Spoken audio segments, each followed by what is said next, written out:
त्यामुळे जिथे कुठे कथा चालू असेल, जिथे कुठे कीर्तन चालू असेल, तर त्या ठिकाणी जर तुम्ही गेलात, तर त्या भागवताचं, रामकथेचं फल हे अतिशय सुंदर आणि त्याच्यात खूप प्रॉस्पेरिटी असते. आणि आता काय झालंय की या मलमासामध्ये आजपासून 2 जूनपासून गुरुचं भ्रमण चालू झालेलं आहे. गुरु बदलतोय.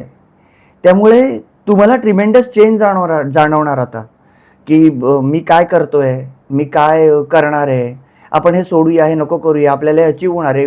खूप प्रसंगी 3-3, 4-4 वर्ष अडकलेली कामं तुमची याच दिवशी एका क्षणी पूर्ण होतात. आणि लक्षात ठेवा, गुरु 3 तासात सुद्धा फळ देतो.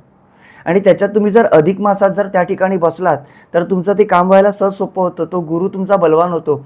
कोणते तरी गुरुचे उपाय करा. गुरुवारच्या दिवशी काहीतरी चांगलं द्या, 9 हळकुंड द्या, पिवळं द्या, काहीतरी दान करा, पाकातली वस्तू द्या, काहीतरी द्या.